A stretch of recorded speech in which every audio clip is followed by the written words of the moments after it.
பிதாய் ஆலயத்திற்கு வந்திருக்கிற பிள்ளைகள் சிலர் நாங்கள் பார்க்கிறோம். அவர்களை நாங்கள் வாழ்த்தி வரவேற்கிறோம். கர்த்தருக்கு சித்தமானால் தொடர்ச்சியாக நீங்கள் ஆராதனை பங்கு பெறும்படி உங்களை அன்பாக நான் கேட்டுக்கொள்கிறேன். கண்களை மூடலாம்.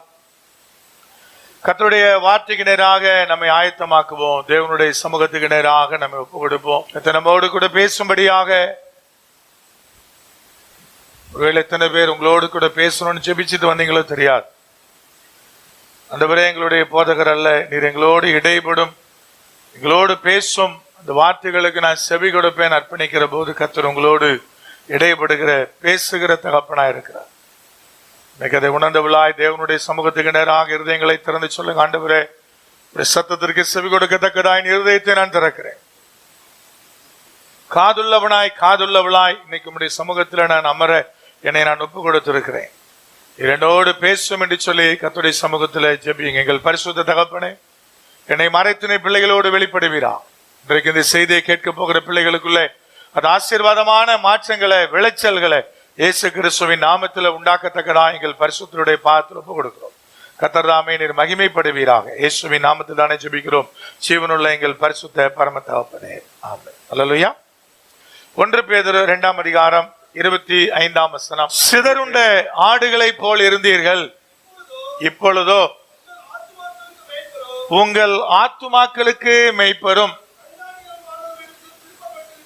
கண்காணியும் ஆனவரிடத்திலே திருப்பப்பட்டிருக்கிறீர்கள் என்று சொல்லப்படுகிறதான வார்த்தை. முதல் வரி நம்முடைய கடந்த காலத்தை காண்பிக்கிறது. கடைசி வரி நம்முடைய நிகழ்காலத்தை காண்பிக்கிறது. முதல் வரியில் ஆண்டவராய் கர்த்தர் சொல்லுகிறார், ஐயா, சிதறுண்ட ஆடுகளை போல் இருந்தீர்கள் என்கிற வார்த்தை என்பது அங்கே பயன்படுத்தப்படுகிறது. ஒருவேளை அநேக தருணங்கள்ல பிறவி கிறிஸ்தவனா இருந்தால் கூட கர்த்தரால் மேய்க்கப்படுகிற அனுபவம் இல்லாத பிள்ளைகள் ஏராளமான பேர் இந்த உலகத்துல உண்டு. மெய்ப்பனண்டை வந்திருக்கிறோம் நினைச்சு, ஆனா மெய்ப்பன் இல்லாத ஆடுகள் ஏராளமா நினைச்சது இந்த உலகத்தில் இருக்கிறதை பார்க்க முடிகிறது. மனிதர்களுக்கு பார்த்தீங்க அப்படின்னா பல்வேறு விதத்துல சில காரியத்தை பெருமையா சொல்லுவாங்க. சில நேரத்தில் பார்த்தீங்கன்னா நான் இந்த குறிப்பிட்ட பாரம்பரியத்தை சார்ந்தவன் அப்படின்னு சொல்லி பார்த்தீங்கன்னா சொல்லுவாங்க. ஆனா உண்மையாகவே அந்த மார்க்கத்துல மேய்க்கப்படுகிறீர்களா, கர்த்தர் உங்களை மேய்க்கிறாரா என்பது ஒரு பெரிய கேள்விக்குறி. நிறைய கவனத்தில் வந்து நான் இந்த மார்க்கத்தார் அந்த மார்க்கத்தார் நான் பல சந்தர்ப்பத்தில் சொல்லுவேன்.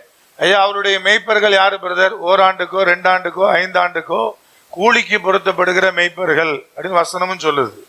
கூலிக்காய் பொருத்தப்படுகிற மேய்ப்பர்களை கொண்டவங்க யாரு பிரதர்? பாரம்பரிய சபையை சார்ந்தவங்க. அப்புறம் சில பெரிய சபையை நோக்கி போறவங்க கொண்டு பிரதர், நாங்க இப்படி இந்த சபையை சார்ந்தவங்க, நாங்க இதுவாக்குவோம், நாங்க 10,000 பேர் ஆராதிக்கிறோம், நாங்க 20,000 பேர் ஆராதிக்கிறோங்கிறவங்க எல்லாம் யாரு கேட்டீங்கன்னா மெய்ப்பெண் இல்லாத ஆடு. அதுக்கு கூலிக்கு ஒரு மெய்ப்பெண் இருக்கிறாரு. இங்க அவங்களுக்கு மெய்ப்பெண்ணே கிடையாது.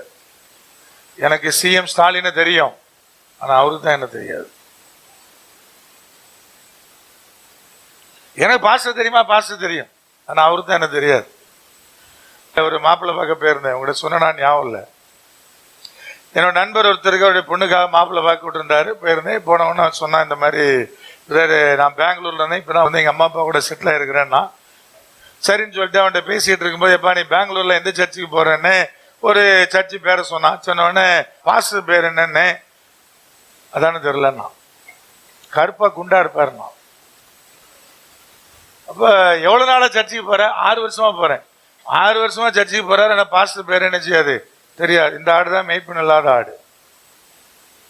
இந்த ஆடு தான் என்னது? மெய்ப்பெண் இல்லாத ஆடு. அப்ப நிறைய சந்தர்ப்பத்துல நாம் ஆடுகள் தான் பிரதர் அப்படி நினைச்சாலும் உண்மையாகவே மேய்க்கப்படுகிறோமா என்பது ரொம்ப பெரிய கேள்வி. இந்த ஆடுகளுக்கு மற்றவர்கள் மேய்ப்பதே பிடிக்காது. நான் பெரிய ஆளுமா, என்னை யாரும் என்ன செய்யக்கூடாது, கண்ட்ரோலே பண்ணக்கூடாது. நான் இப்படிதான் இருப்பேன், என்னை ஒருவரும் கண்ட்ரோல் பண்ணக்கூடாது. எனக்கு எல்லாரும் தெரியும், எல்லாம் தெரியும், பைபிள் தெரியும், எல்லாம் தெரியும், எல்லா ஊழியக்காரையும் தெரியும், சேர்த்துக்கிடுவான்.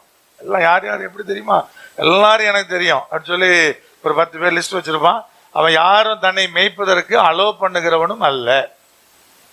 இப்ப இங்க ஒரு கூட்டத்தை குறிச்சு அழகாய் தெளிவாய் சொல்றேன்னு கேட்டீங்கன்னா, ஐயா நீ முன்னாடி ஒரு வழி தப்பி போன ஆட்டை போல, சிதறுண்ட ஆட்டை போலதான் இருந்த, ஆனா இப்ப நீ எங்க இருக்கிற அப்படி கேட்டீங்கன்னா, மெய்ப்பெரும் கண்காணியானவரிடத்துல திருப்பப்பட்டிருக்கிறீர்கள். மெய்ப்பெரும் கண்காணியுமானவரிடத்துல திருப்பப்பட்டிருக்கிற ஆடுகளுக்காக பேசுகிறதான ஒரு செய்தி இன்றைக்கு நான் உங்களோடு கூட பேச போற செய்தி. அப்ப அதுக்கு முன்னாடி ஏன் பிரதர் நம்ம வழி தப்பி ஏன் போறோம், ஏன் சிதறுண்டு போகிறோம்? சிதறுண்டு போன ஆடுகள் என்ன அர்த்தம்னா, அது ஆல்ரெடி ஆடா தான் இருந்தது, இப்ப என்ன ஆயிடுச்சு, சிதறுண்டு போயிடுச்சு. அப்படிப்பட்ட நிலையில பாத்தீங்கன்னா நிறைய ஆடுகள் இருக்கும், சிதறுண்ட ஆடுகள். எப்படி அந்த சிதறுண்ட ஆடுகள் உருவாகிறது, எப்படி ஆடுகள் வழி தப்பி போகிறது அப்படின்னு கேட்டீங்கன்னா, ஏசாயா தீர்க்கதரிசி அழகா எழுதுறாரு. 53ஆம் அதிகாரத்தினுடைய 6வது வசனம், நாம் எல்லாரும் ஆடுகளை போல வழி தப்பி திரிந்து அவன் தன் தன் வழியிலே போனோம். சிதறுண்ட ஆடு, வழி தப்பி போன ஆடு என்ன செய்யணும், திரியும். அழகான வார்த்தையை பயன்படுத்துறார். இந்த மொழிபெயர்ப்பு ரொம்ப அழகா சொல்லுது, திரியுது. நம்ம எதை திரியுதுமோ அது ஆடுக்கு திரியும்.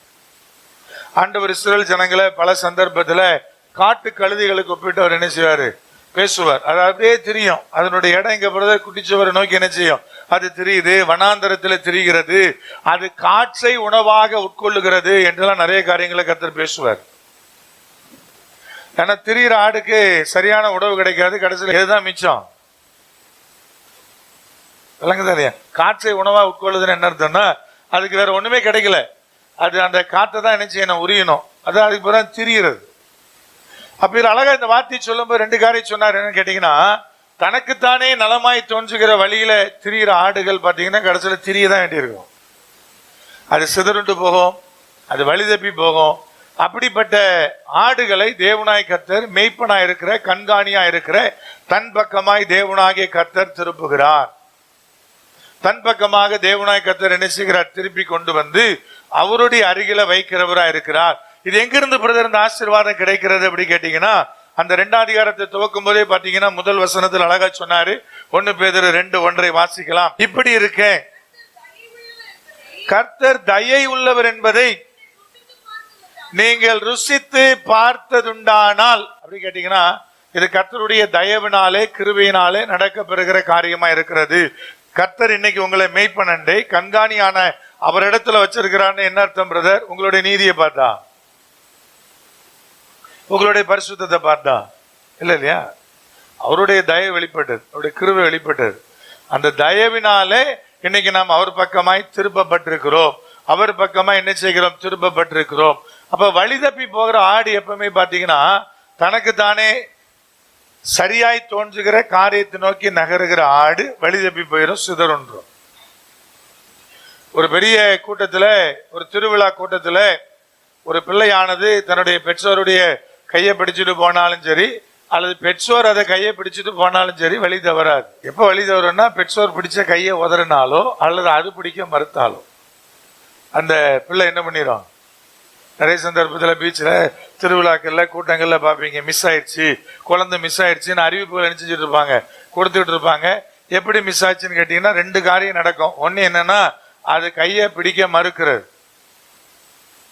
பிள்ளை பேரண்ட்ஸோட கையை பிடிக்கலன்னா, அப்படி கூட்டமா இருக்கிற இடத்துல பேரண்ட்ஸ் என்ன செய்வாங்க, பிள்ளை என் கையை பிடிக்கல, பேரண்ட் என்ன பண்ணுவாங்க, அவங்க பிள்ளை கையை என்ன செய்வாங்க, விளங்குதா விளங்கலையா? ஒரு கூட்டம் போகுது, எங்கேயோ இடத்துக்கு போறீங்க, இல்லை ஒரு கல்யாண வீடு இருக்குது, உங்களுக்கு ஒரு சின்ன குழந்தை இருக்குது, துருன்னு ஓடிட்டு இருக்குது அப்படின்னா, ஒன்று அந்த பிள்ளை உங்க கையை பிடிக்கணும், அந்த பிள்ளை பிடிக்கலன்னா நீங்க அந்த கையை பிடிப்பீங்க. அதான் கத்துறோம். ஒன்று நம்ம அவர் கையை பிடிக்கணும், நம்ம பிடிக்கலன்னா அவர் என்ன செய்வாரு, அவர் பிடிப்பார். அவர் பிடிச்சாலும் சரி அல்லது நான் பிடிச்சிருந்தாலும் சரி, சரியானபடி போயிட்டே இருக்கலாம் அவர் கூடவே. அவர் பிடிப்பதை எந்த பிள்ளை உதறுகிறதோ அந்த பிள்ளை வழி தவறி போயிடும். ஏன் உதறிச்சு பிரதர் அப்படி கேட்டீங்கன்னா, அவங்க அப்பா கூட்டிட்டு போன இடம் அந்த பிள்ளைக்கு என்ன செய்யல, தெரியல, பிடிக்கல. கூட்டத்து நடுவில் அவங்க அப்பா கையை பிடிச்சு கூட்டு போனாரு, அவங்க அப்பா கூட்டிட்டு போன இடம் அந்த பிள்ளைக்கு பிடிக்கல. அதை விட வேற ஏதோ ஒண்ணு அட்ராக்டிவா அதுக்கு என்ன பண்ணிடுச்சு, அதை அதானே பெட்டு இருந்துச்சுங்க. சின்ன குழந்தை அப்பா கையை பிடிச்சே போனாரு அல்லது அம்மா கையை பிடிச்சே போனாங்க, அது இழுத்துக்கிட்டே போறாங்க, இதுக்கு அது பிடிக்கவே இல்லை, சுத்திலும் பாக்குது, அங்க பாக்குது, இங்க பாக்குது, ஏதோ ஒண்ணு அதை அட்ராக்ட் பண்ணுது. அட்ராக்ட் பண்ண உடனே அம்மாவோட கையை என்ன செய்யறது, அது உதறது. சும்மாலாம் உதறாது, அது உதறுன அடுத்த செகண்ட் பாத்தீங்கன்னா ஓட ஆரம்பிக்கும். எதை நோக்கி,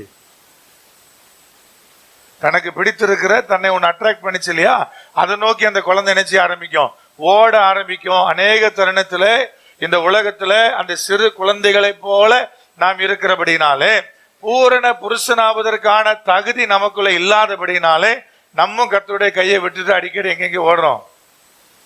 உலகத்துல நிறைய நம்மளை அட்ராக்ட் பண்ணுது, கலர்ஃபுல்லா நமக்கு தோன்றுகிறது, இதெல்லாம் நலமா இருக்கு என்று நமக்கு தோன்றுகிறது.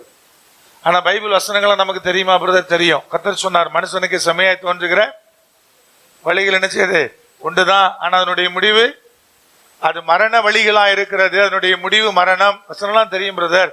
பட் ஆனா போகிற பாதையில திடீரென்று ஏதோ ஒண்ணு என்னை அட்ராக்ட் பண்ணுது, நான் உடனே என் கர்த்தர் என்னை பிடித்திருக்கிறார், உண்மைதான், நான் அந்த கையை உதறிட்டு டைரக்ஷன் மாறிடுறேன். ஏன் பிரதர்? கர்த்தர் என்னை கூட்டிட்டு போற பாதை எனக்கு ரொம்ப போர் அடிக்குது. அவர் கையை பிடிச்சி என்ன பண்ணிக்கிட்டே இருக்கிறாரு. நான் பிடிச்சிட்டு போனேன்னா அந்த பிள்ளை என்ன செய்யுதுன்னு கேட்டீங்கன்னா முழு கீழ்ப்படுதலுக்குள்ள ஒப்பு கொடுத்து அந்த கரத்தை பிடித்து கொண்டு அது ஓடிக்கிட்டே இருக்குது. அது சந்தோஷமா போயிட்டே இருக்கும். விளங்குதா விளங்கலையா? அதுக்கு அப்பா கூட இருக்கிறதா சந்தோஷம் அல்லது அம்மா கூட இருக்கிறதா சந்தோஷம். அது அப்பாவோட இருக்கிற சந்தோஷம். அது வேற ஒன்னையும் பார்க்காது. அது கையை பிடிச்சிட்டு என்னமோ ஒண்ணு அவங்க அப்பா பதில் சொல்றாரோ இல்லையோ, ஆனா அவங்க அப்பாட்ட பேசிக்கிட்டே என்ன பண்ணிக்கிட்டே இருக்கும். அப்படி பிள்ளைங்க இருக்கு இல்லையா? அவங்க அப்பா காது கூட கேட்டிருக்க மாட்டார், பதில் கூட சொல்லியிருக்க மாட்டார், தன்னை போல பேசிக்கிட்டு கூடவே போயிட்டு இருக்கோம். அதுக்கு என்ன பிரதர்? அவங்க அப்பா கையை பிடிச்சிட்டு இருக்கிறதுல ஒரு பெரிய சந்தோஷம் இருக்காது, ஒரு நாள் வழி மாறாது. இன்னொன்னு அப்படி இல்லைங்கிறதுனாலதான் அப்பா கையை பிடிச்சி இழுத்துட்டு போறார், இப்படி பரம தகப்பன் இழுத்துட்டு போறார். ஆனா எனக்கு அது லைஃப் போர் அடிக்குது. என்னங்க போர் அடிக்கும் இல்லையா? அப்படிதான் நிறைய பேருடைய வாழ்க்கையில கர்த்தர் கரம் பிடிச்சு கூட்டிட்டு போகும்போது ஒரே மாதிரி லைஃப். சண்டே காலையில் ஆனா சீக்கிரம் எழுமணும், சண்டே மட்டும்தான் லீவ், என் ஃப்ரெண்டெல்லாம் நல்லா தூங்குறான், நான் மட்டும் என்ன செய்யணும், நான் எழுப்பி இங்கே வரணும், சர்ச்சுக்கு வரணும், இதெல்லாம் போதனை, இதெல்லாம் கேட்கணும். இது எல்லாமே நமக்கு லைஃப்ல அப்படியே என்ன செய்யுது, கேட்டதே திரும்ப திரும்ப கேட்ட மாதிரி இருக்குது, உட்கார்றது போர் அடிக்குது, செய்தியை கேட்கறது என்னவா இருக்கிறது, போரா இருக்குது. இப்படியெல்லாம் பார்த்தீங்கன்னா நிறைய காரியங்கள்ல போர் அடிக்கிறதுனால அப்படி உலகத்தை பராக்க பார்க்க ஆரம்பிக்கிறோம். அதுல நிறைய நம்மளை அட்ராக்ட் பண்ணுது. அந்தந்த வயசுக்கு ஏற்ற மாதிரி நிறைய காரியங்கள் நம்மளை அட்ராக்ட் பண்ணுது. உடனே என்ன பண்ணிடுறோம்னா, நான் எனக்கு பிடிச்சமானதை செய்யணும்னு நான் நினைக்கும் போது நான் கையை உதறுகிறேன். கையை உதறதுனால நான் வழி தப்பி போன ஆடுகளாய் மாறிடுறேன், சிதறுண்ட ஆடாய் மாறிடுறேன். அதுக்கு பிறகு எனக்கு எந்த ஆசீர்வாதம் கிடைக்காது, நான் திரியத்தான் வேண்டும், திரியத்தான் வேண்டும். பழமொழி அடிக்கடி சொல்லுவேன் இல்லையா, நாய்க்கு எந்த வேலையும் இல்லை ஆனா நிக்கிறதுக்கு நேரம் இல்லை, சீயா இருக்குது, தெரிஞ்சுக்கிட்டே இருக்குது. கொஞ்சம் அந்த மனநல பாதிக்கப்பட்ட அந்த குறைபாடு உள்ள பிள்ளைகளை பார்த்தீங்கன்னா நடந்துகிட்டே இருப்பான். சென்னையிலிருந்து எங்க நடப்பான், கன்னியாகுமரி வரைக்கும் நடப்பான், நடந்துகிட்டே இருப்பான். நடக்கிறது மாத்திரம் இல்ல, தேவையில்லாம ஒரு 4-5 மூட்டையை தூக்கி சைட்ல தொங்க விட்டுருப்பான், மேல தூக்கி வச்சிருப்பான். அதுக்குள்ள அப்படி என்னதான் வச்சிருக்கான்னு தெரியாது, அதை தூக்கி தலையில வச்சுக்கிட்டு வர நடந்துகிட்டே இருப்பான். ஏன் பிரதர்? புத்தி தெளிவில்லை, அதனால அப்படி நடந்துகிட்டே இருக்கிறான், தெரிஞ்சுக்கிட்டே இருக்கிறான். கர்த்தர் சொல்றார், இல்லையே எதுக்கு நீ அப்படி தெரியணும், எதுக்கு அவ்வளவு கஷ்டப்படணும், உனக்கு ஒரு அடைக்கலம் இருக்குதியா, உனக்கு ஒரு மெய்ப்பெண் இருக்கிறாரு, உனக்கு ஒரு கண்காணி இருக்கிறாரு. நமக்கு தான் கண்காணிப்பே பிடிக்கிறது இல்லையே, விளக்குதா இல்லையா? கர்த்தர் என்ன சொல்ற, நான் ஒரு மெய்ப்பனா இருக்கிறேன், நான் உனக்கு கண்காணியா இருக்கிறேன், எனக்குள்ள நீ வந்துட்டேன்னா அதுக்கு பிறகு நீ கவலைப்பட வேண்டிய அவசியம் இல்லை. நேரத்துக்கு உனக்கு என்ன கிடைக்கும்? என்னங்க, நம்ம வீட்டுல நாய் வளர்க்குறோம், நேரத்துக்கு தண்ணி கிடைக்குது, நேரத்துக்கு அதுக்கு என்ன கிடைக்குது, சாப்பாடு கிடைக்குது, எல்லாம் கிடைக்குது. ரோட்ல திரியிற நாய்க்கு அதுக்கு நேரத்துக்கு எல்லாம் கிடைக்குதா? அது ஏதாவது கிடைக்குமான்னு ஏங்கி திரியுது. அதனாலதான் திரியறதுங்கிற வார்த்தையை கர்த்தர் பயன்படுத்துறார்.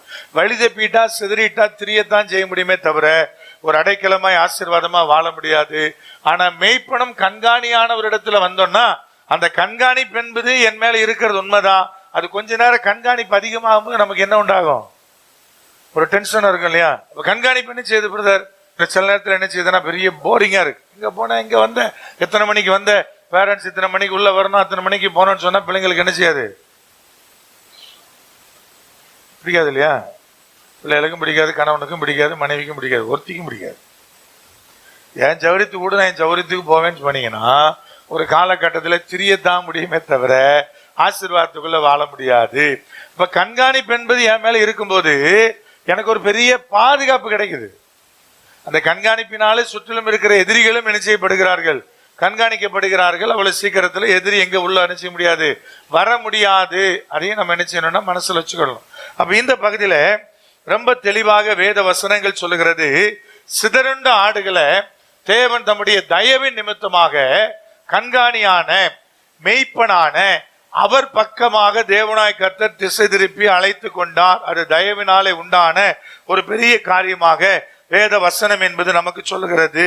அவர் யாரு பிரதர்? அவர் என்னுடைய மெய்ப்பனா இருக்கிறார். அவர் யாரு பிரதர்? என்னுடைய கண்காணியா இருக்கிறாரு. இது தேவனாய் கர்த்தர் நமக்கு கற்றுக் கொடுக்கிற காரியமா இருக்கிறது. இதே 1 பேதுரு 5ஆம் அதிகாரம் 4ஆம் வசனம். அப்படி செய்தால் பிரதான மெய்ப்பர் வெளிப்படும் போது மகிமையுள்ள வாடாத கிரீடத்தை என்ன செய்வீர்கள்? பெறுவீர்கள். இந்த இடத்துல பேதுரு மறுபடியும் இன்னும் ஆழமாய் சொல்லுகிறார். பிரதான மெய்ப்பன் வெளிப்படும் போது, அதுக்கு முன்னாடி மெய்ப்பர்களை பற்றி பேசுறார் 5ஆம் அதிகாரத்துல.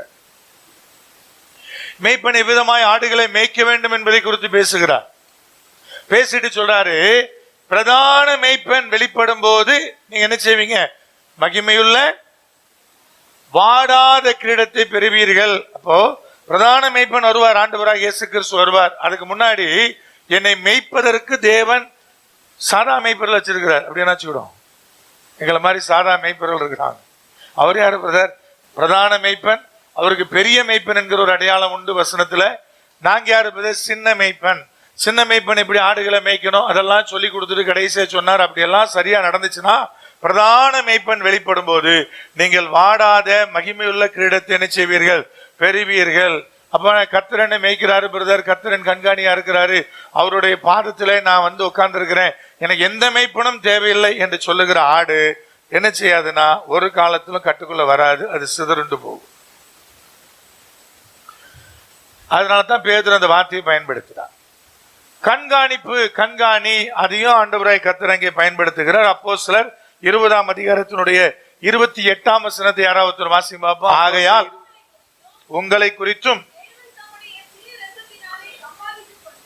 தேவன் தம்முடைய சுய ரத்தத்தினாலே சம்பாதித்து கொண்ட தமது சபையை மேய்ப்பதற்கு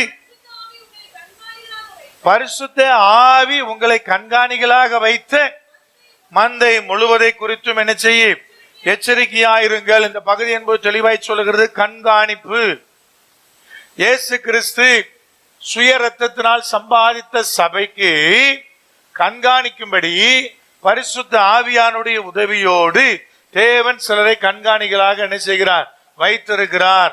ஏற்கனவே உங்கள்கிட்ட நான் சொன்னேன், நல்ல தான தர்மங்களை செய்து எப்பொழுதும் தேவனை நோக்கி ஜெபித்துக் கொண்டிருந்த மனுஷன் யாரு? கொர்நேலி. அவன் தேவன் மீது பக்தி உள்ளவன், தேவன் மீது பயம் உள்ளவன். அவனை சந்திக்கணும்னு கர்த்தர் வரும்போது கூட தூதனை அனுப்பினார். ஆனா தூதன் வந்து என்ன சொன்னார்னா, நீ இப்படி இப்படி எல்லாம் வாலியான்னு சொல்லல. இந்த ஊருக்கு ஆள் அனுப்பு, இந்த ஊர்ல இந்த தெருவுல பேதுருன்னு ஒருத்தர் இருக்கிறாரு, அவரை அழைச்சி கூட்டிட்டு வா, அவர் வந்து நீ நடக்க வேண்டிய வழியை உனக்கு சொல்லிக் கொடுப்பான். அப்ப தேவ தூதன் புதிய ஏற்பாட்டுல வந்தாரா பிரதர்? புதிய ஏற்பாட்டுல இந்த பகுதியில வந்தது அடையாளப்படுத்தப்படுகிறது. எங்க? கொர்நேலிய நாட்கள். இது புதிய ஏற்பாடா பழைய ஏற்பாடா? புதிய ஏற்பாடு தானே. அங்க தேவதூதன் வந்தது அடையாளப்படுத்தப்படுகிறது. ஆனா வந்தாலும் உனக்கு நான் பேதுரு வச்சிருக்கிறேன், பேதுரு சொன்னதை கேளுன்னு சொல்லுவாங்க. இப்ப தேவன் அவர் சுயமாய் ரத்தத்திலே சம்பாதித்த சபைய கண்காணிப்பதற்கு பரிசுத்த ஆவியானுடைய உதவியோடு அவர் மெய்ப்பர்களை, கண்காணியானவர்களை ஏற்படுத்துகிறார். அதை குறித்து ரொம்ப எச்சரிக்கையாயிரு என்று தேவனாய கர்த்தர் உங்களை பார்த்து சொல்றாரு, என்ன பார்த்து சொல்றாரு? மந்தை குறித்து என்ன செய்? எச்சரிக்கையாரு. மந்தைக்குள்ள ஒரு மலைப்பாம்பு பூந்துருச்சுன்னா மலைப்பாம்பு அடிக்கப்பட வேண்டியதை தவிர அது என்ன செய்யப்பட வேண்டியதல்ல, விரட்டப்பட வேண்டியது அல்ல. விரட்டினா என்ன ஆகும் பிரதர்? வெளியே போயிட்டு மறுபடியும் அடுத்த அரை மணி நேரத்தில் எங்க வரும்? அது உள்ள வரும். அப்ப உள்ளே வருகிற மலைப்பாம்பு அடிக்கப்படணும், அப்பதான் ஆடு காப்பாற்றப்படும். உள்ளே வருகிற சிங்கம் என்பது பீறி போடப்பட வேண்டியது, கரடி என்பது என்ன செய்யப்பட வேண்டியது? பீறி போடப்பட வேண்டியது. அது எச்சரிக்கையாயிரு அப்படிதான் ஆண்டு சொல்லுவார். ஏன் பிரதர் கண்காணிக்கிறோம்? ஏன் பிரதர் எல்லாம் ஃபாலோ பண்ணிக்கிட்டே இருக்கிறோம்? எங்க நிக்கிறீங்க? எனக்கு அப்படி ஒரு சாஃப்ட்வேர் கர்த்தர் ஆல்ரெடி கொடுத்துருக்காரு உள்ள. நீங்க எந்த முனையில எங்க எவங்க கூட இருந்தாலும் எனக்கு தெரிஞ்சிடும்.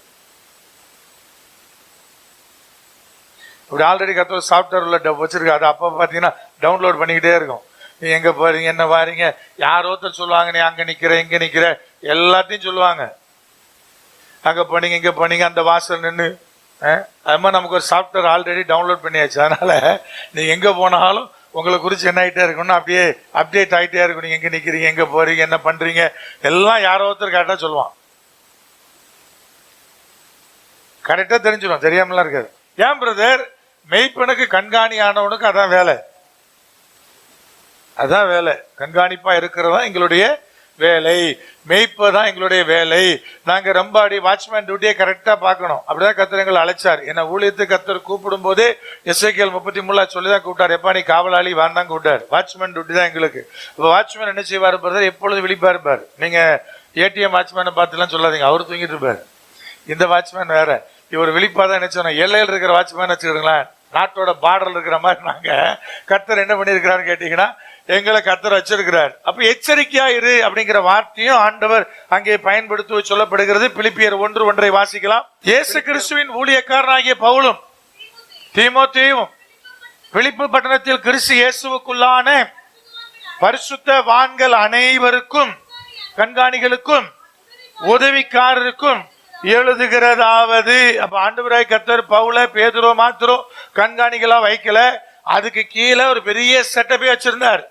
சபையினுடைய செட்டப் கர்த்தரால் ஏற்படுத்தப்பட்டது. எப்படி பிரதர்? சபைக்குள்ள அப்போஸ்தலர் இருந்தாங்க, தீர்க்கதரிசிகள் இருந்தாங்க, சுவிசேஷகர் இருந்தாங்க, மெய்ப்பர் இருந்தாங்க, போதகர் இருந்தாங்க, மூப்பர் இருந்தாங்க, கண்காணியானவர்கள் இருந்தாங்க, உதவியாளர்கள் இருந்தாங்க. இது எல்லாமே கர்த்தரால் உருவாக்கப்பட்ட செட்டப். எதுக்கு பிரதர் கேட்டீங்கன்னா சபையை கண்காணிப்பா நடத்துறது. ஆதி காலம் சொல்ல ஒரு 20-25 வருஷம் முன்னாடி பாத்தீங்கன்னா சர்ச்சில் ஒரு சின்ன பிள்ளை ரொம்ப சேட்டை பண்ணிட்டே இருந்தா சர்ச்சில் இருக்கிற யாரா இருந்தாலும் கூட்டு நறுக்குன்னு கொட்டிடுவாங்க. ஒரு பேரண்ட் கூட அவங்ககிட்ட போய் என் பிள்ளையை கொட்டுறதுக்கு உனக்கு யார் அதிகாரம் கொடுத்ததுன்னு நினைச்சல கேட்க மாட்டாங்க. சர்ச்சில் நடக்கும். நீங்க பாத்தீங்கன்னா சின்ன பிள்ளை சேட்டை படிச்சா கூட்ட திட்டுவாங்க, நறுக்குன்னு ஒரு கொட்டு கொட்டி உட்கார வச்சிருவாங்க. இன்னைக்கு அப்படி பண்ணா நமக்கு எவ்வளவு கோவம் வருது இல்ல? எங்க மூப்பர் கொட்டுறது? நாங்க கொட்டினாலே உங்களுக்கு கோவம் வருது. உனக்கு யாரையும் அதிகாரத்தை கொடுத்துருக்கிறீங்க? எங்கிருந்து சபையில் இருக்கிற மூப்பர் எப்படி கொட்டுவாரு அப்படிங்கிறது ஒரு பெரிய கேள்விக்குறி இருக்கு இல்லையா? கர்த்தர் ஆதியில் அப்ப அதுக்கு தான் சபை என்ற ஒன்றை உருவாக்குனார். அவங்க வாட்ச் பண்ணிக்கிட்டே இருப்பாங்க. ஊருக்குள்ள பாருங்க, சின்ன சின்ன கிராமங்களா இருக்கும். அதில் இருக்கிற சில பெரியவங்க கர்த்தருடைய பிள்ளைங்க இருந்தாங்கன்னா அவர்கள் சிலரை கண்ட்ரோல் பண்ணிக்கிட்டே இருப்பாங்க. இவையா அங்க நின்னா, இவையா அங்க போனா, அவையா அங்க பார்த்து சிரிச்சா, அவையா சைட்ல பார்த்துட்டு போனான்னு கண்காணிச்சுட்டே இருப்பாங்க. அன்னைக்கு ஒழுக்கங்கள், சில நல்லொழுக்கங்கள்லாம் சரியானபடி எல்லா இடத்துலையும் என்ன பண்ணுது இருந்தது. இன்னைக்கு கட்டுப்பாடு கிடையாது, கேட்பதற்கு நாதி கிடையாது, கேட்பதற்கான ரைட்ஸ்கள் பறிக்கப்பட்டு விட்டது. ஸ்கூல் டீச்சர்ஸ்க்கு மாத்திரம் இல்ல, பப்ளிக்ல இருக்கிற எல்லாருக்கும். நீங்க பீச்சுக்கும் போக முடியாது, எங்கேயும் போக முடியாது. அங்க எல்லாம் தரக்குறைவா தான் இருப்பா.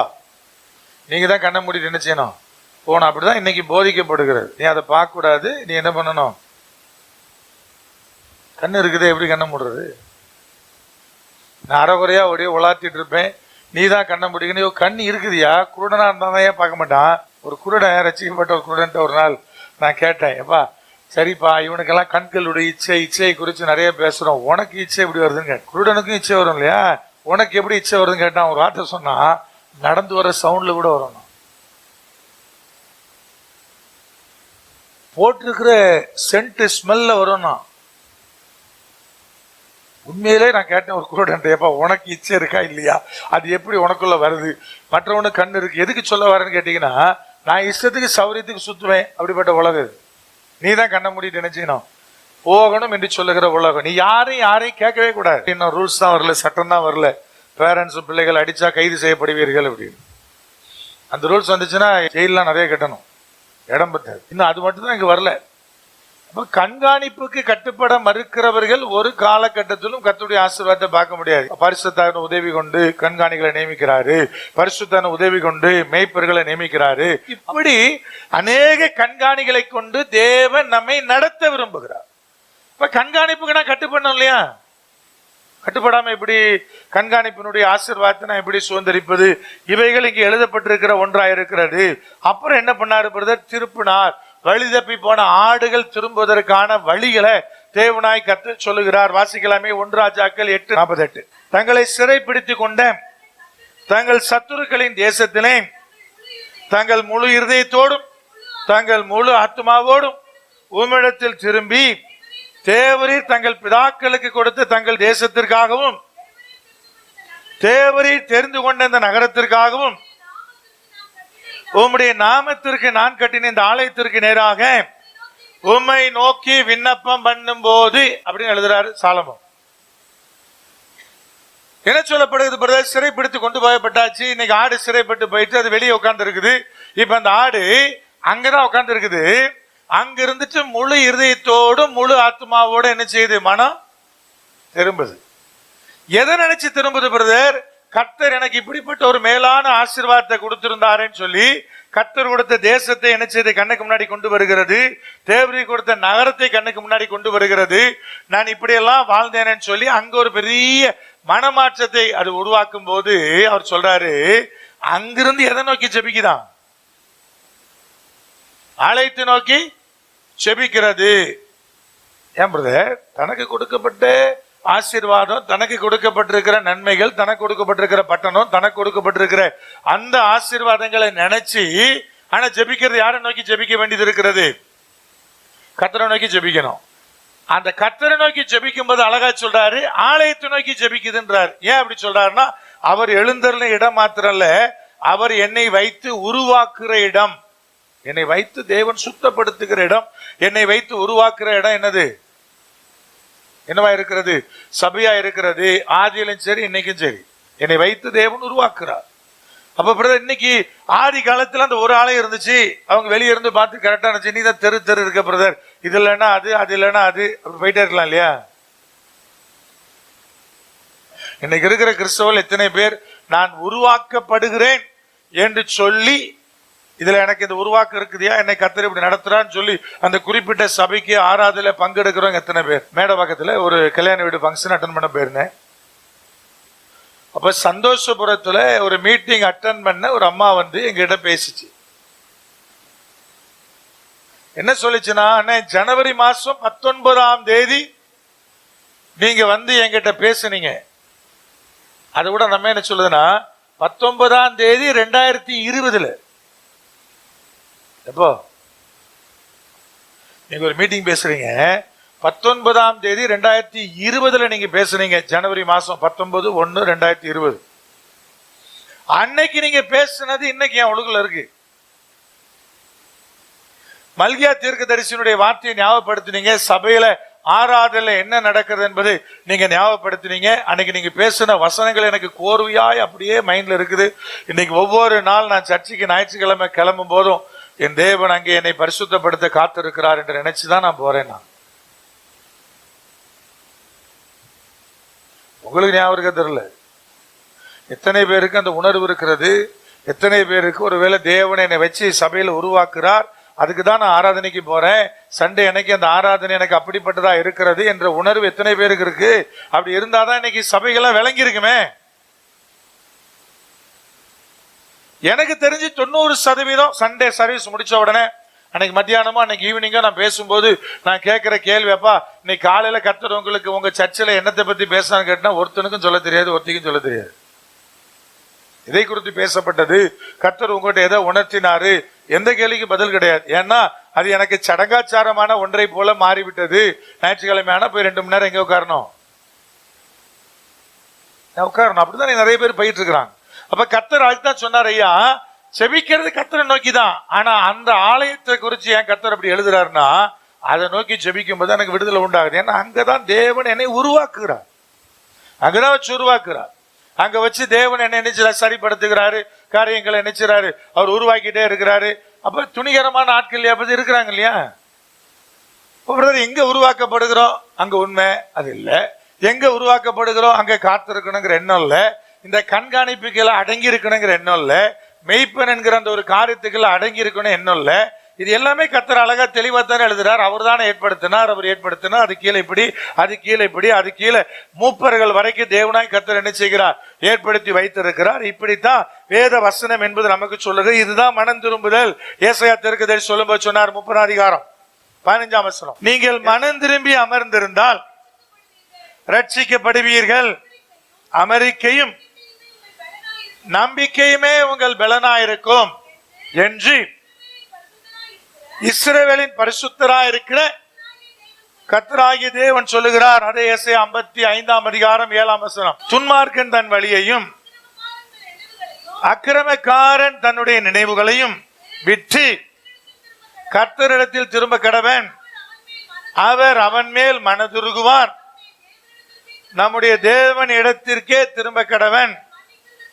அவன் மன்னிக்கிறதற்கு தயை பெருத்திருக்கிறார். என் நினைவுகள் உங்கள் நினைவுகள் அல்ல, உங்கள் வழிகள் என் வழிகளும் அல்லவென்று கர்த்தர் சொல்லுகிறார். தயை பெருத்தவர், தயை பெருத்தவர்.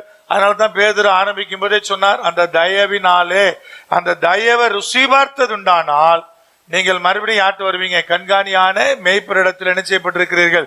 திருப்பப்பட்டிருக்கிறீர்கள். அது தேவனுடைய தயவை என்ன செய்கிறது?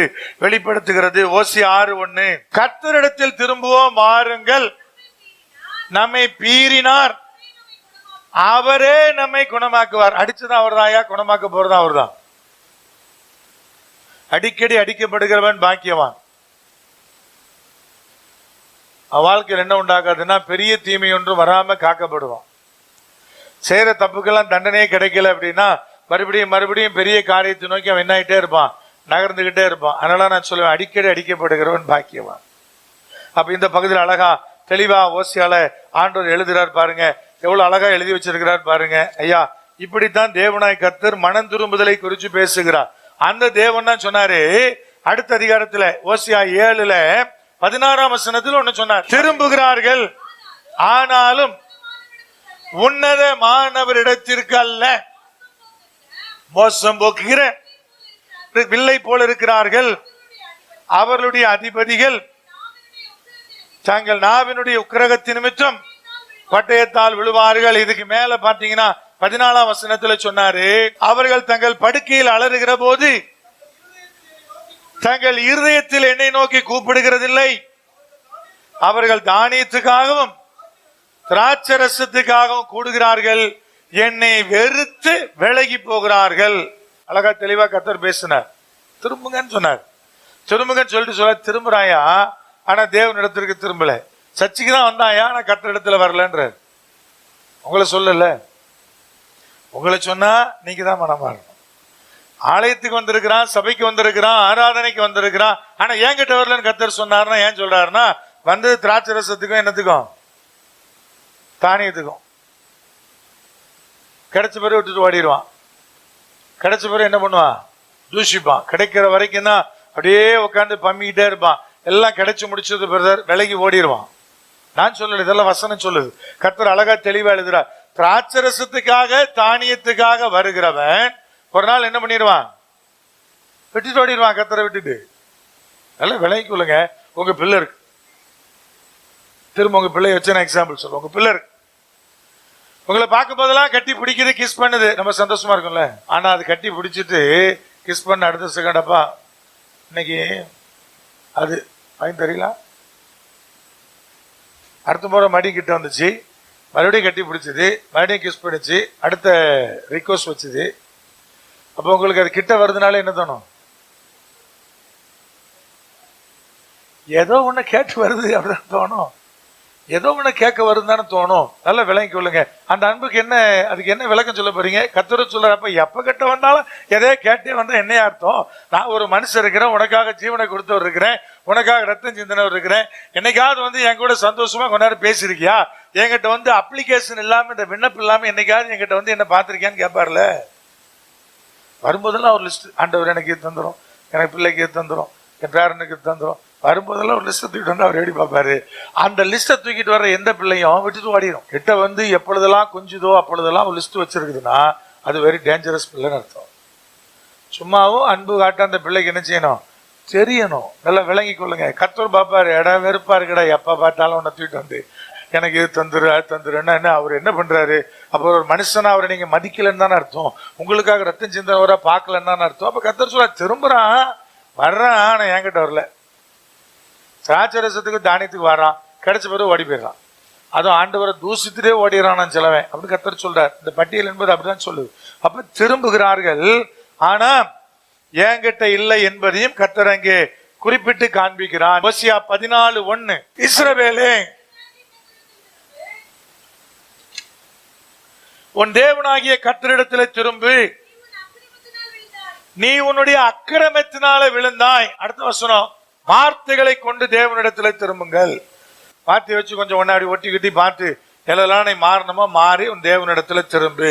இப்ப மல்கியா 3:7 நீங்கள் உங்கள் பிதாக்களின் நாட்கள் தொடங்கி என் கட்டளைகளை கை கொள்ளாமல் அவைகளை விட்டு விலகி போனீர்கள், என்னிடத்திற்கு திரும்புங்கள், அப்பொழுது உங்களிடத்திற்கு திரும்புவேன் என்று சேனைகளின் கர்த்தர் சொல்லுகிறான்.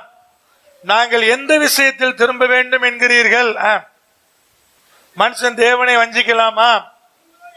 நீங்களோ என்னை வஞ்சிக்கிறீர்கள். எதிலே உம்மை வஞ்சித்தோம் என்கிறீர்கள்? தசம பாகத்திலும் காணிக்கையிலும் தானே. என்னமோ கரெக்டா இருக்கிற மாதிரி கேட்பான். கர்த்தர் இடத்துல திரும்ப மூடுதான் இருக்கிறேன், எதுல திரும்பணும்? ரொம்ப கரெக்டா இருக்கிற மாதிரி கேட்கறது. நீ என்ன வஞ்சிக்கலாமாண்ணா? எதுல வஞ்சித்தேன்? அவர் லிஸ்ட் கொடுத்தாருன்னு தாங்க மாட்டீங்க.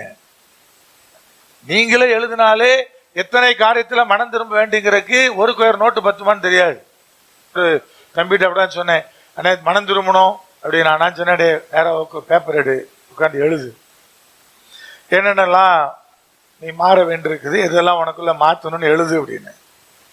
ஒரு 4 நாள் கழிச்சு ஃபோன் பண்ணி சொன்னா, அண்ணே ஒரு நோட்டே முடிய போகுது, இன்னும் போயிட்டே இருக்கணும். அவன் பாக்கியவான்னு நினைக்கேன். ஏன்னா கர்த்தர் அவன்ட்டு அவ்வளோ உணர்த்தியிருக்காரு. ஒரு நோட்டே முடிய போற அளவு. விளையாட்டுக்கு சொல்ல, உண்மையில நான் பேப்பர் எடுத்து எழுத சொன்னேன், அவன் நோட் எடுத்து எழுதி அவனுக்கு என்ன செய்யல, பத்தல. அவ்வளோ காரியம் இருக்கு. சரிங்க, இப்ப கர்த்தர் உங்ககிட்ட இதெல்லாம் நீ மனம் திரும்பன்னு பேச ஆரம்பிச்சு எவ்வளவு குறை இருக்கும்? நம்ம யோசிச்சாலே அவ்வளவு வருதுங்க. அப்ப கர்த்தர் உங்ககிட்ட பாயிண்ட் பண்ண ஆரம்பிச்சாருன்னா ஒவ்வொரு நொடியும் ஒவ்வொரு செகண்டும் உங்ககிட்ட அவ்வளவு குறை இருக்கும். அப்ப கர்த்தர் சொல்ல, திரும்பியா, அது காணிக்கை விஷயமானாலும் சரி, அது எந்த விஷயமா இருந்தாலும் சரி, நீ திரும்பி வா, தேவனண்டை வா, கர்த்தரிடத்துல நினைச்சு உன் வாழ்வை திருப்பு. இது தேவனாய் கர்த்தர் நம்ம கற்றுக் கொடுக்கிற காரியமா இருக்கிறது. சரிங்க, இப்படி வந்து நான் தேவனண்டை அமர்ந்திருப்பதனால எனக்குள்ள என்ன ஆசீர்வாதம்? இப்ப நான் தேவனண்டை திருப்பப்பட்டிருக்கிறேன், மேய்ப்பிடத்தில் இருக்கிறேன், கண்காணியானவர் இடத்தில் இருக்கிறேன். இப்ப தேவனாகிய கர்த்தர் எனக்கு என்னெல்லாம் வச்சிருக்கிறாரு, என்கிட்ட என்னெல்லாம் எதிர்பார்க்கிறாரு, அதுதான் அந்த 1 பேதுரு 2ஆம் அதிகாரத்தினுடைய சாராம்சமா இருக்கிறது.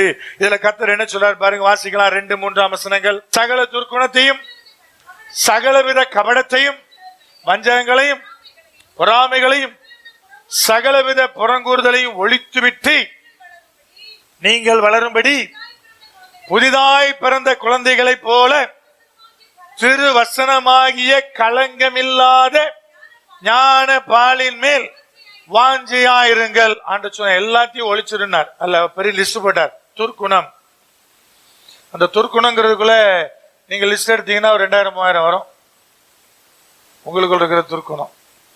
அப்புறம் கபடம், வஞ்சகம், பொறாமை, புறங்கூறுதல். போன போட்டு என்ன செய்யறது? இப்படியாமே இப்படி ஆரம்பிக்கிறீங்க பார்த்தீங்களா? அதான், அதை ஒழிக்காம நீங்க கர்த்தருடைய பிள்ளை கிடையாதுன்னு ஆண்டு சொல்றாரு. அதை ஒழிக்கணும் முதல்லன்றார். அப்ப தேவனாய கர்த்தர் என்ன சொல்றாரு? ஞான பாலின் மேல் புதிதாய் பிறந்த குழந்தையை போல வாஞ்சியாருங்க. புதிதாய் குழந்தை பிறந்திருக்கு பிரதர், அதுக்கு என்ன வேலை? ஒரு வேலையும் கிடையாது.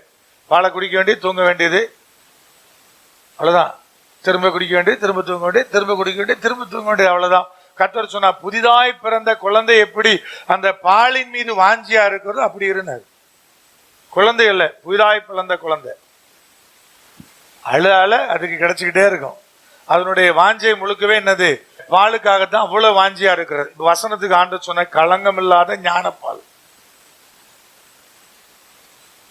களங்கமே இல்லாத ஞானப்பால் அப்படின்னு வசனத்துக்கு ஆண்டு சொன்னார். அப்ப கர்த்தர் சொல்றார், ஐயா நீ கிறிஸ்துவண்டை திரும்பப்பட்டது உண்மைன்னா, மேய்ப்பினிடத்துல கண்காணியானவிடத்தில் இருக்கிறது உண்மைன்னா, உனக்கு வசனத்தின் மேலே அப்படிப்பட்ட தாகம் இருக்குன்னார்.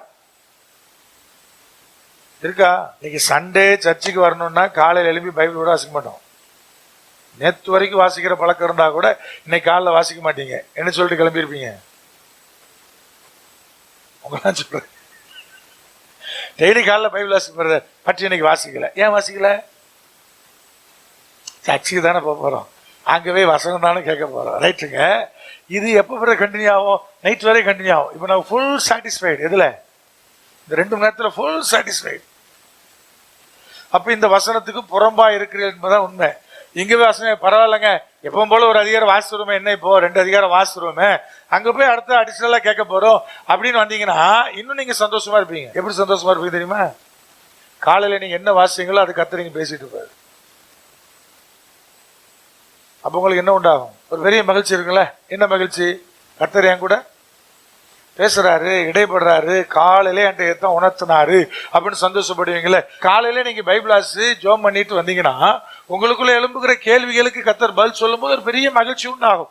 கர்த்தரை எதிர்நோக்கி காத்திருந்து வாழ்ற பிள்ளைகளுக்கு எல்லாம் பெரிய மகிழ்ச்சி எல்லாம் உண்டாகும். மனுஷனே பார்க்காம எவங்கிட்டையும் போய் எதுக்காகவும் நிக்காம உங்க சொந்த காரியத்துல அப்படியே உட்கார்ந்து இருந்தீங்கன்னா கர்த்தர் சில காரியங்களை செய்யும்போதோ சாதாரண இந்த விஷயத்தை கூட கர்த்தர் எவ்வளவு அழகா நம்மளை குறிச்சு அவர் அறிஞ்சிருக்கிறாருங்கிற பெரிய மகிழ்ச்சி. அது எப்ப கிடைக்கும் பிரதர்? காலையில எழும்பி நீங்க ஜோம் பண்ணி பைபிள்லாம் வாசிட்டு ஆயத்தமாகி ஆராதனைக்கு வந்தீங்கன்னா அந்த நாள்ல பாருங்க உங்களுக்கு ஒரு பெரிய கூடுதல் மகிழ்ச்சி, ஒரு பெரிய ஆசீர்வாதம் உண்டாகும். அப்ப ஆண்டு சொன்னாரு, அப்படிப்பட்ட வாஞ்சி உள்ளவனாய் அந்த மந்தைக்குள்ளே கண்காணியாளர்களிடத்தில் இருப்பதுதான் தேவனாய் கர்த்தர் விரும்புகிறார். ரெண்டாவது சொன்னார் பாருங்க, 5ஆம் வசனம், ஜீவனுள்ள கற்களை போல ஆவிக்கேற்ற மாளிகையாக. ஜீவனுள்ள கல் எப்போ சிங்கிளா இருக்காது, அது கற்களா தான் இருக்கும். ஜீவனுள்ள கல் என்ன செய்யாது, சிங்கிளா இருக்கவே இருக்காது. ஜீவனுள்ள கல் இணைந்துதான் இருக்கும். அந்த இணைந்து இருக்கிற அந்த கல்லுக்கு பாத்தீங்கன்னா எந்த பாகுபாடும் இருக்காது, எந்த வித்தியாசம் இருக்காது. அது அவ்வளவாய் நேசித்து ஒன்றோடு ஒன்று என்னவா இருக்கும்னா இணைந்து இருக்கும். அதுக்கு பவுல் ஒரு வார்த்தையை பயன்படுத்துகிறார், இசைவாய் ஒட்டிக்கிட்டு இருக்கும். இசைவாய் என்கிற வார்த்தையை பயன்படுத்துறார். நீங்க எபேசியன் புஸ்தகத்துல அந்த ஜீவனுக்கேற்ற கல் எப்படி சபையாய் கட்டப்படுகிறது என்பதை குறித்து 2ஆம் அதிகாரத்துல 20ஆம் வசனத்துல, அப்போஸ்தலர் தீர்க்கதரிசிகள் என்பவருடைய அஸ்திபாரத்தின் மேல் கட்டப்பட்டவர்களா இருக்கிறீர்கள், அதற்கு இயேசு கிறிஸ்து தாமே மூளை கல்லா இருக்கிறார், அவர் மேல் மாளிகை முழுவதும் இசைவாய் இணைக்கப்பட்டு கர்த்தருக்கேற்ற பரிசுத்த ஆலயமாக எழும்புகிறது. அவ்வளவு அழகா கர்த்தர் கட்டி எழுப்புறார். மூளைக்கல் கிறிஸ்து, அஸ்திபாரம் அப்போஸ்தலர் தீர்க்கதரிசிகள். மூளைக்கல் கீழ் இருக்கிற கல் வெளியே தெரியாது, அஸ்திபாரம் வெளியே என்ன செய்யும் தெரியும். தேவனாய் கர்த்தர் சபையினுடைய உருவாக்கத்திற்கு அப்படிதான் பயன்படுத்தினார். ஒரு சபையை உருவாக்குவது அப்படிங்கிற பொறுப்புல அந்த இடத்துல அப்போஸ்தலர் தீர்க்கதரிச அழைப்பு பெற்றவர்கள் இல்லைன்னா சபை உருவாகாது. பாஸ்டர் தானே முக்கியம், பாஸ்டர் 3வது தான். முதல்ல அப்போஸ்தலர் தீர்க்கதரிசிகள் அந்த இடத்துல போய் நிக்கணும். அந்த கிராமத்துல தான் சபை உருவாகும். உருவாக்கப்பட்ட சபை அந்த அஸ்திவாரம் போட்ட பிறகு பாஸ்டர் டியூட்டி ஸ்டார்ட் ஆகும். அவர் என்ன செய்வார், கல்லெல்லாம் வச்சு இசைவாய் கட்டுவார். இசைவாய்னா என்ன அர்த்தம்னா நீங்க மியூசிக் வாசிக்க நினைச்சுடுங்க. ஒரு காரியம் மாத்தி இசைக்கப்பட்டாலும் என்ன உண்டாகும், 4 பேர் இசை வாசிக்கிறாங்க, அதுல ஒருவர் மிஸ்டேக் பண்ணாலும் பாடல் பாடுகிறதுல வெளியே வர்ற அவுட்புட்ல என்ன உண்டாயிரும், தடுமாற்றம் வருமா? அப்போ சில தீர்க்கதரிசிகள் இல்லாம ஒரு இடத்துல சபை என்பது உருவாகாது. இன்னும் நான் தெளிவா சொல்றேன், 1, 2, 3 போட்டு பவுல் சொன்னார் 1 கொரிந்தியர் புஸ்தகம் 12ஆம் அதிகாரத்துல அத நம்பர் 1, நம்பர் 2, நம்பர் 3 பேசுவார் பாருங்க. வாசிக்கலாம். 12ஆம் அதிகாரம் 28ஆம் வசனம், தேவனானவர் சபையிலே முதலாவது அப்போஸ்தலர், 2வது தீர்க்கதரிசிகள், 3வது போதகர்கள், பின்பு அற்புதங்கள், பின்பு குணமாக்கும் மரங்கள், ஊழியங்கள், ஆளுகைகள், பலவித பாஷைகளை என்ன பண்ணார், ஏற்படுத்தினார். அப்ப அப்போஸ்தல அழைப்பு தீர்க்க தரிசன அழைப்பு எப்படி கேட்டீங்கன்னா, ஏன் அவர்கள் வேணும் கேட்டீங்கன்னா, அவர்கள் பயப்படாதவர்கள். மனுஷனுக்கு அவங்க மேல இருக்கிற அழைப்பு அப்படிப்பட்டது, எதுக்கும் பயப்பட மாட்டான், அவ்வளவு சீக்கிரம் அசர மாட்டான். ஏன்னா அவனோடு தேவன் இருக்கிறார், கர்த்தர் இடைப்பட்டுக்கிட்டே இருக்கிறார், அவனுக்கு நல்லாவே தெரியும். பயப்படுற தீர்க்கதரிசி கர்த்தர் பயன்படுத்துறதுல நல்லா பயன்படுத்தப்பட்ட எலியாவா இருந்தாலும் ஒரு கட்டத்துல பயந்துட்டார், போய் சூரச்செடி கீழே படுத்துக்கிட்டார். கர்த்தர் வந்து கேட்டார், ஏன்? நான் ஒருத்த மாத்திரம் தான் மிஞ்சி இருக்கிறேன், ஒருத்த மாத்திரம் தான் மிஞ்சி இருக்கிறேன்னா. கர்த்தர் சொன்னாரு, இன்னும் பாகாலுக்கு முன்புதான் மண்டியிடாத, முழங்கால் படியிடாத, இன்னும் 7000 பேர் இருக்கிறாங்க தேசத்துல. அப்போ அவனுக்கு விளங்கல. எல்லா தீர்க்கதரிசி செத்து போனா, நான் மட்டும் தான் மிஞ்சி இருக்கிறேன், நான் மட்டும் தான் மிஞ்சி இருக்கிறேன்னு சூர செடிகளை படுத்திருந்தான். கர்த்தர் நல்ல ஃபுட் எல்லாம் கொடுத்து அடிச்சு எழுப்பி நல்லா புசித்து என்ன செய், கிளம்புடா, நீ போக வேண்டிய தூரம் வெகு தூரம்னாரு. மறுபடியும் போய் கோகுல போய் உட்காந்துக்கிட்டான். மறுபடியும் 2வது கர்த்தர் கோகுல போய் கேட்டார், இங்க என்ன உனக்கு வேலைன்னு கேட்டார். அப்பவும் சொன்னான். அப்ப கர்த்தர் சொன்னார், உன் ஸ்தானத்தில் எலிசாவை நீ அபிஷேகம் பண்ணுட்டார். அப்ப எலியா மோசமானவரா பிரதர்? இல்ல, அவன் நல்லவன்றதுனாலதான் கடைசியில அவர் அவன் மேல இருந்த திட்டமாகிய உயிரோடு எழுத்து கொள்ளப்படுகிற வரைக்கும் தேவன் நிறைவேற்றான் செஞ்சாரு. ஆனா ஊழியத்தை என்ன சொன்னானா, நீ எலிசாதான்ட்டார். ஏன்னா பயப்படுகிற தீர்க்கதரிசி தேவனுக்கு தேவையில்லை. ஐயா போய் இந்த ராஜா கிட்ட சொல்லு, இப்ப இந்த மனுஷன் கிட்ட சொல்லுன்னு கர்த்தர் சொன்னா போய் சொல்லணும். யாருகிட்ட வேணாலும் சொல்லணும். அதுல எந்த மனுஷனையும் பார்க்க வேண்டியது. எதுக்காக சொல்ற தெரியுமா? எதுக்கு தேவன் அப்போஸ்தலரை கொண்டு தீர்க்கதரிசிகளை கொண்டு சபையை உருவாக்குறாருன்னா, அவங்கதான் அங்க போய் தைரியமா நிப்பாங்க. அவங்கதான் எவ்வளவு கஷ்டப்பட்டாலும் அந்த இடத்துல நிப்பாங்க. மூணாவது அங்க போதகர் வருவாரு. எதுக்கு பிரதர்? அங்க அவர் இசைவாய் கட்டுவதற்காக. சண்டை இல்லாம சச்சரவு இல்லாம சபை எழுமணும். அப்ப கூட ரட்சிக்கப்படாத கல் உள்ள வந்துருச்சுன்னா சத்தம் வந்துடும். அதனால சொன்னார் 1 ராஜாக்கள் புஸ்தகத்துல சாலமோன் அந்த தேவாலயத்தை கட்டும்போது சொன்னதுல 6-7 வாசிங்க பாப்போம். ஆலயம் கட்டப்படுகையில் அது பனி தீர்ந்து கொண்டு வரப்பட்ட கற்களால் கட்டப்பட்டது. ஆகையால் அது கட்டப்படும் போது சுத்திகள், வாட்சிகள் முதலான எந்த இருப்பு ஆயுதங்களின் சத்தமும் அதுல கேட்கப்படல. வெளியே வச்சே கல்லை செதுக்கி உள்ள கொண்டு வந்தா சத்தம் கேட்காது. உள்ள கொண்டு வந்து செதுக்க முற்படும் போது சத்தம் கேட்கும். சரியா இல்லையா? வெளியே வச்சே செதுக்கி உள்ள கொண்டு வரீங்களேன், பிரச்சனை கிடையாது. ஆலயம் கட்டுறதை விட கஷ்டமானது ஊழியக்காரனை உருவாக்குறது. நீங்க உருவாக்க ட்ரை பண்ணும்போது கொஞ்சம் கட்டாம முடாமலாம் என்ன கேட்கும்? ஏன்னா கொஞ்சம் செதுக்க வேண்டியிருக்கு இல்லையா கல்லெல்லாம். அப்படி இசைவா கட்டணும். ஒரு பக்கம் பிரிக்கிட்டு கல் நின்றுச்சுன்னா எப்படி செவுறு எழுமோ? ஜீவனுள்ள கற்கள் என்ன செய்யும் பிரதர்? அது ஒண்ணுக்கு ஒண்ணு ஜாயிண்டா இருக்கும். ஆதி காலத்துல கல்லை வச்சு கட்டடம் கட்டும்போது பார்த்துருப்பீங்க. பெரிய கல் வைக்கும் போது பெரிய கல், சின்ன கல், இவ்வளோண்டு சப்ப கல் கூட தேவைப்படும். எதுக்கு? அந்த பெரிய கல்லை தூக்கி வச்சு கல் இப்படி ஆடும். நடுவில் சொருவருக்கு என்ன தேவை? ஒரு சின்ன சப்பையா இருக்கிற ஒரு கல் வேணும். ஜீவனுள்ள கல் சின்னதோ பெருசோ ஒன்னாதான் இருக்கும். அந்த பெரிய கல்லு கீழே தாங்கி பிடிக்கிற கல்லே என்ன கல்லு தான். அவங்ககிட்ட எப்பவும் சொல்லுவேன், சுண்டு விரல் பலவீனமானது. ஆனா இந்த 4 விரல்ல பிடிச்சிங்கன்னா எந்த சப்போர்ட்டும் கிடைக்காது. சேர்த்து பிடிச்சாதான் என்ன கிடைக்கும்? அவர் சுண்டு வரலாங்க, ரைட்டுங்க. அவர் பலன் இல்லைங்க, அவர் சுண்டு வரலாங்க. அந்த சுண்டு விரல விட்டதானே பிரச்சனையே. சுண்டு விரல் இல்லாம எப்படி ஸ்ட்ராங்கா இருக்கும்? அப்போ பெரிய கல்லுங்க. ஆனா நீ ஆடுவியே. நீ ஆடாம இருக்கிறதுக்கு உனக்கு என்ன தேவைப்படுது? ஒரு சின்ன கல்லுடைய அரவணைப்பு தேவைப்படுது இல்லையா? அதனால கர்த்தர் சொன்னார், தேவனுடைய பிள்ளைகள் ஜீவனுள்ள கற்களா இருந்தீங்கன்னா நீங்க ஒன்னாதான் இருக்க முடியுமே தவிர தனியா ஒரு ஜீவனுள்ள கல் இருக்காது. ஜீவனுள்ள கற்கள் இசைவாய் மேல எழும்பும் போது அந்த சின்ன கல் உதவி இல்லாம பெரிய கல் நிக்காது. இது நீங்க சரியா புரிஞ்சு கொள்ளலாம். எது இல்ல பிரதர், அப்படி இல்ல பிரதர், அப்படி அதெல்லாம் கிடையாது. இங்க ஆண்டவராய் கர்த்தர் அழகா தெளிவா சொல்றாரு. ஜீவனுள்ள கற்களை போல 5ஆம் வசனத்துடைய கடைசி வரி, பரிசுத்த ஆசாரிய கூட்டம். 3ஆவது சொல்றார், பரிசுத்த ஆசாரிய கூட்டம். அப்படி ஆண்டவராய் கர்த்தர் சொல்றார், பரிசுத்த ஆசாரிய கூட்டம். எதுக்காக தேவனாய் கர்த்தர் அப்படி நம்மளை தெரிந்து கொண்டார்னா, வசனம் சொல்லுது, தேவனுக்கு பிரியமான ஆவிக்கேற்ற பலிகளை செலுத்தும்படி பரிசுத்த ஆசாரிய கூட்டம். நானும் ஆசாரியன் சொன்னீங்கன்னா ஆமாயா, ஆசாரியன் தான். எப்படின்னா பலி செலுத்துவதற்காக தேவனுடைய ஆசாரியனாய் வைத்திருக்கிறார்.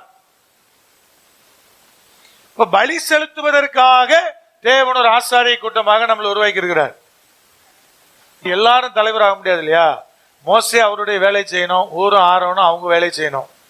யோசுவா கீழே படைக்கு தலைமை தாங்கணும், நிறைய படை எல்லாம் யுத்தத்தில் நிக்கணும். அப்பதான் பிசாசு ஜெயிக்க முடியும். நானும் மோசைதான் எல்லாரும் மோசையான எப்படி நடக்கும்? நடக்காது. அப்ப கர்த்தர் சொல்றாரு, ஐயா நானும் ஆசாரியன் தான். கரெக்ட் தாங்க. கர்த்தர் உங்களை எதற்காக ஆசாரியனா தெரிந்து கொண்டான்னா பலி செலுத்தும்படி.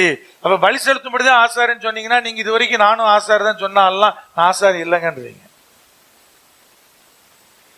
நானும் ஆசாரியன் தான், நானும் ஆசாரியன் சொல்ற ஆட்கள்கிட்ட கர்த்தர் உங்களை எதுக்கு ஆசாரியனா தெரிஞ்சு கொண்டா தெரியுமா? நீங்க பலி செலுத்தும்படிக்கு அப்படின்னு சொன்னீங்கன்னா, அப்ப நான் ஆசாரியன் இல்லைன்றோம். இல்லையா? இங்க அழகா சொல்ல 3வது பரிசுத்த ஆசாரிய கூட்டம். அப்புறம் கீழே 9ஆம் வசனத்துல சொன்னாரு பரிசுத்த ஜாதி. 4வது சொன்னார் பரிசுத்த சாதியாயும் சொந்த ஜனமாயும் இருக்கிறீர்கள். கர்த்தருக்கு சொந்த ஜனம் எப்பொழுதும் பரிசுத்த ஜனம் தான். 11ஆம் வசனத்துல சொன்னாரு பரதேசிகள். நீங்கள் பூமிக்கு யாரு? அந்நியரும் பரதேசிகளுமா இருக்கிறீர்கள். நீங்கள் அந்நியர் பரதேசி. எத்தனை ஆசீர்வாதத்தை கர்த்தர் கொடுத்தாலும் வச்சுக்கிடுங்க, ஆனா மைண்ட்ல வச்சுக்கிடுங்க, நான் இந்த பூமிக்கு யாரு? அந்நியனும் பரதேசியுமா இருக்கிற. விசுவாச வீரர்கள்லாம் அப்படிதான் வாழ்ந்தாங்கன்னு எபிரேயர் 11:13 சொல்லுது. எல்லா ஆசீர்வாதத்தையும் பெற்றுக்கொண்டாங்க, அணைத்து கொண்டாங்க. உடனே சொன்னாங்க, நாங்கள் அந்நியரும் பரதேசிகளுமா இருக்கிறோம் என்று அறிக்கையிட்டு மரித்தார்கள். கர்த்தர் உங்களை தெருவில் வாழ விடலை. வீடு கொடுக்குறாரா வாங்கிடுங்க, காரு கொடுக்குறாரா வாங்கிடுங்க. வாங்கிட்டு ஒன்று சொல்லுங்க, அது நிரந்தரமானது அல்ல. நீங்க தான் நிரந்தரம் இல்லாதவங்க. பல சந்தர்ப்பத்தில் என்ன நினைக்கிறோன்னா, பொண்ணும் பொருளாம் நிரந்தரமற்றதுங்க. அது அந்நியம் கிடையாது, அது பரதேசி கிடையாது. அதுக்கு நீங்க யாரு? அந்நியரும் பரதேசிகளுமா இருக்கிறீர்கள். அப்போ பிரதர் எனக்கு கர்த்தர் வீட்டை கொடுத்தா ரைட்டுங்க, வாங்கணும்னு சொல்லுங்க. இதுக்கு நான் அந்நியம் பரதேசி. கர்த்தர் கொடுத்திருக்கிற ஆயுசு நாள் அளவு தான் இங்க இருக்க முடியும், அதுக்குள்ள இருக்க முடியும். எப்படியும் ஒரு நாள் நான் எங்க போய் சேரணும்? இதெல்லாம் கூடாருனாயா, என் குடியிருப்பை நோக்கி நான் என்ன செய்யப்படணும்? நான் நகர்த்தப்படணும் சொல்லுங்க. கர்த்தர் பிள்ளையை கொடுத்தாரு, சந்தோஷம். ஆனா ஒரு நாள் அந்த பிள்ளையை விட்டுட்டு பிரிவு என்பதை மறந்துடாதீங்க. விட்டுட்டு தானே போன ஒரு நாள். சத்தம் வர மாட்டீங்க இல்லை? ஒரு மாதிரியெல்லாம் பிடிக்கிறிய. அப்படியே அந்த பிள்ளைக்கு கல்யாணம் பண்ணி பேரன் பேத்தி எடுத்து அந்த பேரனுக்கு பிறக்கிற பேத்தியை மட்டும் வளர்த்து விட்டுட்டேன்னா அதுக்கு பிறகு வந்துடுறான் ஆண்டவரே. அப்படிலாம் சொல்ல முடியாது. ஒரு நாள் அதை விட்டுட்டு இருந்து வளர்த்து விட்டு என்ன செய்யும்? போவோம். கர்த்தர் சொல்ற எந்த ஆசீர்வாதமா இருந்தாலும் ஒன்னை நீங்க மனசுல வச்சுக்கிடுங்க. நீங்கள் யாரு? பரதேசியா இருக்கிறீர்கள், அந்நியரா இருக்கிறீர்கள். 6வது சொன்னாரு வேலைக்காரனா இருக்கிறீர்கள் 18ஆம் வசனத்துல. 7வது சொன்னாரு 20ஆம் வசனத்துல பாடுபடும்படி அழைக்கப்பட்டவர்களா இருக்கிறீர்கள். இதெல்லாம் உங்களுக்கு நடக்கும். கர்த்தர்கிட்ட தான் இருப்பீங்க, மெய்ப்பனா இருப்பீங்க, கண்காணியா இருப்பீங்க. ஆனா பாடு வரும், உபத்திரம் வரும். நல்லது செய்து பாடு வரும், அதான் ரொம்ப முக்கியமானது. தீமை செய்து பாட அனுபவிப்பதில் உங்களுக்கு ஒரு காரியம் இல்லை. நன்மை செய்து பாட அனுபவிப்பது தேவனுடைய பார்வையில பிரீதியா இருக்கிறது. நீங்க யாருக்கெல்லாம் நன்மை செய்றீங்களோ அவங்க எல்லாம் விரோதிகளா மாறுவாங்க.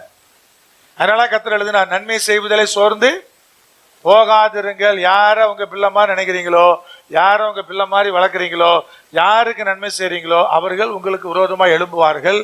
அந்த பாடு நிச்சயமா உங்களுக்கு வரும். மற்ற எதிரி எழும்புனா நம்ம பார்த்துக்கிடுவோம், நம்மள அது பாதிக்கவே பாதிக்காது. என் சத்துரு இருப்பான், சத்துருவாதான் இருக்கிற ஆரம்பத்துல இருந்து. அவங்க கூட யுத்தம் பண்ணுமா, நான் ரெடி, என்ன வேணா யுத்தம் பண்ணுவேன்.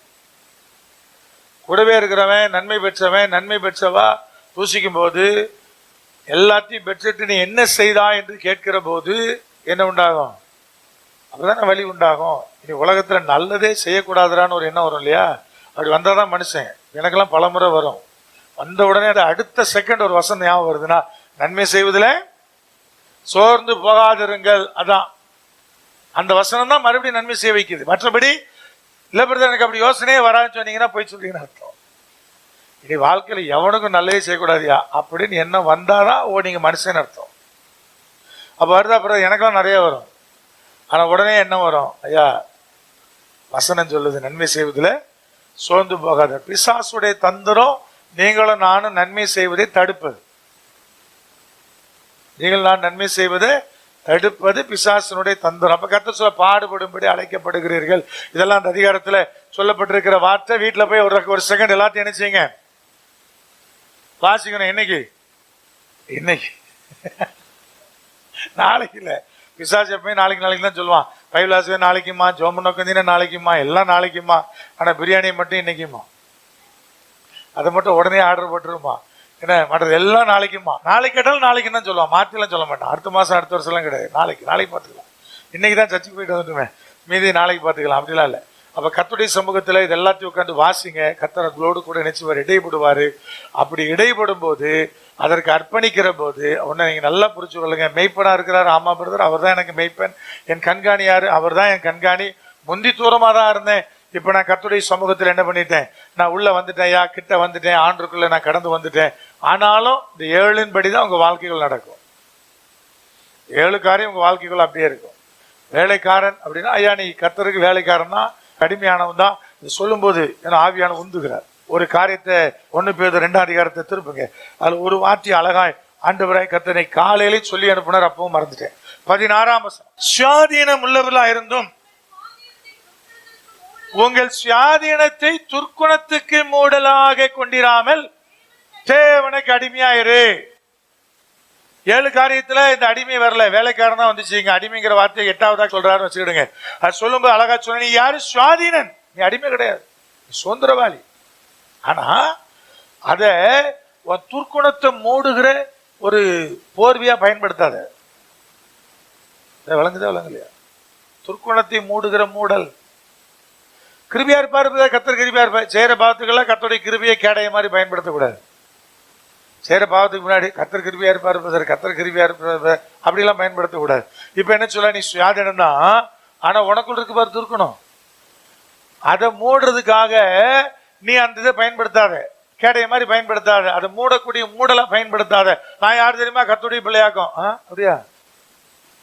அடிமையாரு. யாருக்கு?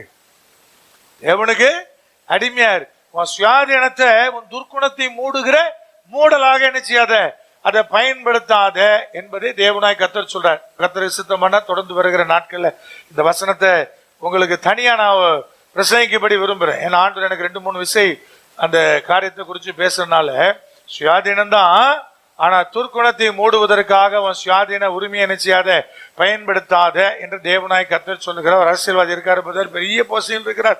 பையன் தான் செய்யற தப்புக்கெல்லாம் நான் யார் தெரியுமா அப்படின்னு பயன்படுத்தினான்னா, ஒரு காலகட்டத்தில் அது அவனுக்கும் அந்த குடும்பத்திற்கும் ஆசீர்வாத குறைபாடாக என்ன ஆயிரும். பெரிய போஸ்டில் இருக்க ஐஜியோட பையன், ரைட்டுங்க, ஐஜியோட பையன் எவ்வளவு நாள் நான் ஐஜி பையன் சொல்லிட்டு போக முடியும்? போக முடியாது இல்லையா? ஒரு இடத்துல மாட்டதானே செய்யணும், ஒரு இடத்துல அது நடக்கும் இல்லையா? அப்ப கர்த்தர் உங்களோடு கூட தெளிவா பேசுறார். அது சுயாதீன உரிமை இருக்கிறது, ஆனா என் துர்க்குணத்திற்கான மூடலாக அந்த உரிமையை நான் பயன்படுத்தக்கூடாது என்பதை கர்த்தர் அங்கே அழகா தெளிவா பேசுறார். கண்களை மூடலாம், ஜெபிக்கலாம், அப்படி இருக்கிற இடத்துல எழுந்திருக்கலாம். கர்த்தருடைய சமூகத்துக்கு நேராக, தேவனுடைய பாதத்துக்கு நேராக உங்களை தாழ்த்தி, உங்கள் இருதயங்களை திறந்து, முந்தினை சிதறி இருந்த மகனே மகளே, முந்தினை வழிதப்பி இருந்த அவருடைய தயை உன்னை கண்காணியான மெய்ப்பனான அவரண்டை திருப்பியது. அவர் மெய்ப்பன், அவர் உன் கண்காணி. பிரதான மெய்ப்பன் ஒரு நாள் வருவார், பெரிய மெய்ப்பன் ஒரு நாள் வருவார், வந்து என்னை சேர்த்துக் கொள்வார். அதுதான் ஒவ்வொரு கிறிஸ்தவனுடைய விசுவாசமாய், ஒவ்வொரு கிறிஸ்தவனுடைய விசுவாசமாய் இருக்க வேண்டியது. இன்னைக்கு தேவனாய் கர்த்தர் உங்களோடு இடைபடுகிறார். யா, நீ அப்படிதான் நீ திரும்பி வரணும், உன் தேவனண்டை திரும்பணும், கர்த்தரண்டை திரும்பணும். அப்படி வந்து நீ அமரும் போது உன் வாழ்க்கைக்குள்ள தேவன் பெரிய காரியங்களை நடப்பிப்பார். ரட்சிப்பு என்கிற பலன் மாத்திரமல்ல, சுயாதீனன் என்கிற உரிமை, அந்த பலன் எல்லாம் பரத்திலிருந்து உனக்காய் இறங்கி வரும். தேவனுக்கு அடிமையா இருப்பதனால உனக்கு ஒரு குறைவு கிடையாது. ஐயா, கர்த்தருடைய கரத்தினை தட்டிட்டு ஓட நினைக்காத. அவர் எங்கே உன்னை கரம் பிடித்து இழுத்து செல்லுகிறாரோ, அவர் அழைத்து சென்றாலும் சரி, இழுத்து சென்றாலும் சரி, அது உனக்கு ஆசீர்வாதமே. சோதோகுமார் அழிக்கப்பட போகிறது என்று அன்றைக்கு லோத்துக்கு சொல்லப்பட்டது. மறுபடியும் தாமேசிக்கிட்டே இருக்கிறான். வசனம் சொல்லுது, அந்த தூதர்கள் அவனுடைய கரத்தை பற்றி இழுத்து கொண்டு போய் பட்டணத்துக்கு வெளியே விட்டாங்க. கர்த்தர் உன் கரத்தை பற்றி அழைத்து போனாலும் சரி, இழுத்து போனாலும் சரி, அது உன் நன்மைக்கு. அதை உதறணும்னு நினைக்காத. இந்த உலகத்தில் இருக்கிற அநேக பசுமையான காரியங்கள் உண்டு, அநேக அட்ராக்டிவான காரியங்கள் உண்டு. அதுக்குள்ள அந்த காரியங்களுக்குள்ள அட்ராக்ட் ஆகாம வழிதப்பி போன ஆடுகளை போல அல்ல, தேவனுடைய பாதத்தில் அமர்ந்திருக்கிற பிள்ளைகளை ஒப்பு கொடுங்க. பாதத்தில் அமர்ந்திருந்தாலும் சில காரியங்கள் நடக்கத்தான் செய்யும், சில பாடுகள் வரத்தான் செய்யும். ஆனா தேவன் உன்னை அற்புதமாய் கரம் பற்றி நடத்துவார். இன்னைக்கு அதை உணர்ந்து சொல்லுங்க, ஆண்டவரே உடைய கரம் பற்றி செல்ல எனக்கு பலன் தாரும். நேர் என் கரத்தை பற்றி அழைத்து சென்றாலும் சரி, இழுத்து சென்றாலும் சரி, அது நன்மையான காரியமா இருக்குன்னு சொல்லி அந்த அடிபணிந்து அடிமையாய் வருகிற அந்த பலனை எனக்கு தாரும். கர்த்தரிடத்துல கேளுங்க. இந்த தகப்பன் உங்களுக்கு அதை தருகிறவராய் இருக்கிறார். எங்கள் மகிமையை மகத்துவமான நேச கர்த்தாவே, இன்னைக்கு இந்த ஆராதனையில பங்கெடுத்திருக்கிற பிள்ளைகளுக்காக ஜெபிக்கிறேன். ஒவ்வொருவரையும் மனதார பிளஸ் பண்றப்பா, ஆசீர்வதிக்கிறேன். இந்த தேவனுடைய கிருபையும், தேவனுடைய தயவும், தேவனுடைய பலனும் பிள்ளைகளுக்குள்ளே பூரணமாய் இறங்கட்டும். மகிமை வெளிப்படட்டும். கர்த்தருடைய கரத்திலிருந்து அந்த ஆசீர்வாதத்தினுடைய மகிமையை எங்கள் பிள்ளைகள் பார்க்கத்தக்கதாய் நடத்தும். ஒருவேளை ஆண்டவரே கையை உதர்ன நிலைமையில, தன் மனம் போன போக்கில ஒருவேளை யாராவது நடந்து வந்தாங்கன்னா, இன்னைக்கு அப்படி யாராவது அப்படிப்பட்ட நிலையில் இங்க இருந்தாங்கன்னா, இன்னைக்கே மனம் திரும்ப பலன் தார். பிள்ளைகள் திரிய வேண்டாம்பா. வாழ் அழைக்கப்பட்ட நிலையில் உமக்குள்ளே ஆசீர்வாதமாய் வாழ கிருபை செய்யும். பிளஸ் பண்றேன், ஆசீர்வதிக்கிறேன். இந்த வார்த்தைகளை கேட்டிருக்கிற பிள்ளைகளுக்குள்ளே அந்த ஆசீர்வாதங்கள் பூரணமாய் தங்கி இருப்பதாக இயேசு கிறிஸ்துவின் அதிகாரம் உள்ள நாமத்தில் தானே ஜெபிக்கிறோம் எங்கள் ஜீவனுள்ள பரிசுத்த பரம தகப்பனே. கர்த்தராகிய இயேசு கிறிஸ்துவினுடைய கிருபை, பிதாவாகிய தேவனுடைய அன்பு, பரிசுத்த ஆவியானுடைய ஐக்கியம் அனைவரோடு கூட நித்தியமாய் நிலைத்திருப்பதாக.